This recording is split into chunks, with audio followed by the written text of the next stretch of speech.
Bonjour à tous, bienvenue à notre méditation quotidienne. Nous sommes en train de parcourir la lettre de Pierre. Vous le savez, nous progressons très bien.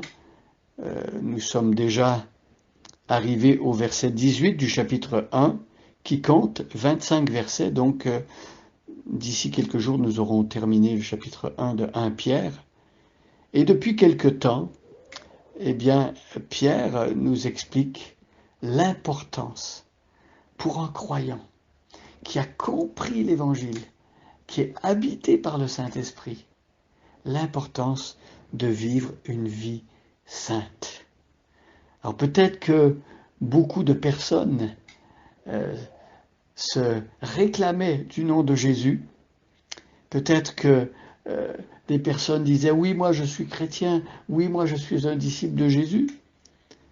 Et Pierre se sent poussé à exhorter ceux qui se disent chrétiens de faire attention à leur manière de vivre dans la vie de tous les jours. Notre façon de vivre est un témoignage pour ceux qui nous regardent vivre, mais notre façon de vivre aussi est une sorte d'adoration envers Dieu ou une sorte de désaveu vis-à-vis de notre Père. Donc je lis à partir du verset 13, et aujourd'hui nous allons regarder le verset 18. C'est pourquoi, tenez-vous prêts à agir, gardez votre esprit en éveil, mettez toute votre espérance dans le don qui vous sera accordé quand Jésus-Christ apparaîtra.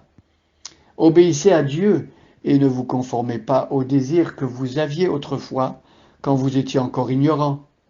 Mais soyez saints dans toute votre conduite, tout comme Dieu qui vous a appelé est saint. En effet, l'Écriture déclare « Soyez saints, car je suis saint ».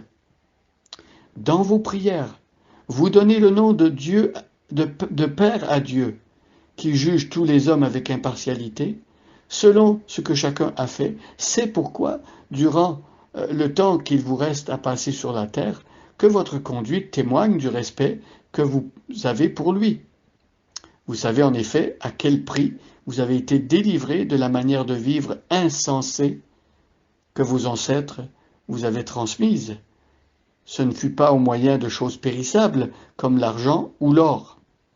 Alors ici, à partir du verset 18, l'apôtre Pierre va faire un lien entre les exhortations à la sainteté et l'œuvre de rédemption. Pour ne pas que les chrétiens pensent que vivre une vie conforme à l'Évangile et conforme à la sainteté de Dieu, c'est quelque chose que nous pouvons obtenir ou réussir à produire de nos propres efforts. Il faut que l'apôtre Pierre fasse un lien direct avec l'Évangile. Mes amis, le message chrétien n'est pas une manière de moraliser les hommes en leur disant « essaye de faire mieux, transforme-toi toi-même, fais des efforts ». Ce n'est pas cela le message chrétien.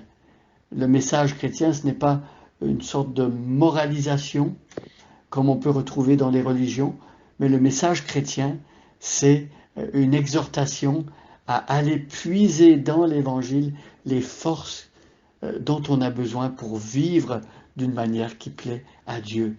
Tout part de l'Évangile et on va le voir dans les versets suivants. Alors verset 18, vous savez en effet à quel prix vous avez été délivrés de la manière de vivre insensée. Alors ici, Pierre en appelle à la conscience des chrétiens à qui il écrit. Il leur dit, vous connaissez le prix. Du moins, vous devriez connaître de mieux en mieux combien précieux est le don que Dieu nous a accordé en Jésus-Christ. Et il est bon, souvent, de méditer, de s'arrêter, de penser au prix payé pour notre pardon, pour notre rachat, pour que la colère de Dieu soit déviée de nous et pour que nous puissions entrer dans la présence d'un Dieu saint. Et donc il dit, vous savez, en effet, à quel prix vous avez été délivrés. Peut-être que certains d'entre vous qui écoutez depuis quelque temps, vous ne savez pas encore très bien de quoi il s'agit. Eh bien, aujourd'hui, nous avons l'occasion d'expliquer que ce don précieux, c'est la vie du Fils de Dieu. C'est la vie parfaite d'une obéissance parfaite, complète. Cette vie du Dieu fait homme qui a été sacrifié. Ce Dieu fait homme qui prend notre place, qui vit la vie pure et parfaite que nous aurions dû vivre et que nous n'avons jamais pu vivre. Et c'est cette vie qui a été offerte et c'est ce prix que Dieu a consenti à payer pour que des hommes soient sauvés devant lui. Donc vous savez en effet à quel prix vous avez été délivrés de la manière de vivre insensée que vos ancêtres vous avaient transmise. Il y a quelque chose d'important ici. Mes amis, la façon dont nous vivions autrefois, et nous décalquions notre façon de vivre sur ce que nos parents, nos grands-parents, nos ancêtres nous avaient appris. Eh bien, ici, l'apôtre Pierre nous dit que cette vaine manière de vivre, héritée de nos pères, nous conduisait directement en enfer. Cette façon de vivre ne pouvait pas nous sauver. Nous étions révoltés contre Dieu, nous déplaisions à Dieu. Et c'est de ça que nous avons été délivrés, de cette manière de vivre que nos ancêtres nous ont appris, mais qui était vaine. Alors ici, il nous dit, vous avez été délivrés de la manière de vivre insensée que vos ancêtres vous avez transmise.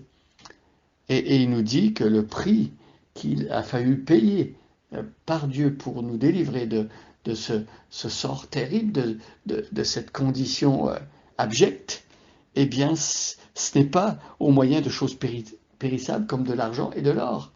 Alors, est-ce que quelqu'un aurait pu dire, Seigneur, sauve-moi de ma décadence, de ma déchéance, de ma corruption, et je vais te donner $1 million ou 300 000 euros, ou je ne sais pas, de l'or, de l'argent.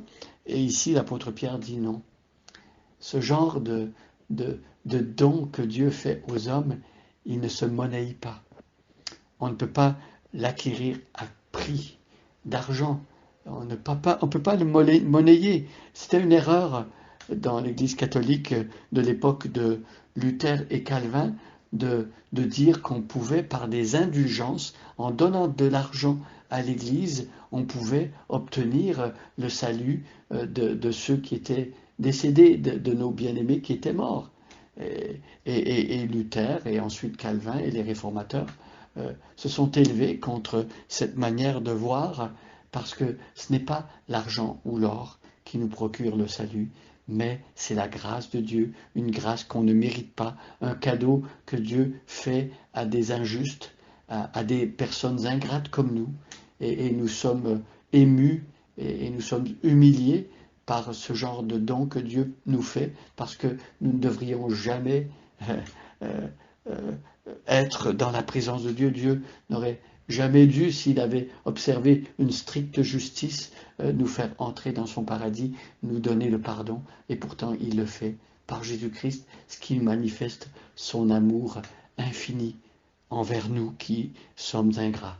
Alors aujourd'hui, nous voulons le remercier pour ça. Merci Seigneur pour ta grâce. Merci parce que ce n'est pas le prix de l'or ou de l'argent ou d'indulgence quelconque qui nous obtient le salut devant toi. Merci parce que c'est la pure grâce de Jésus-Christ, le prix infini de ton bien-aimé Fils qui s'est donné pour nous, pour que nous vivions devant toi.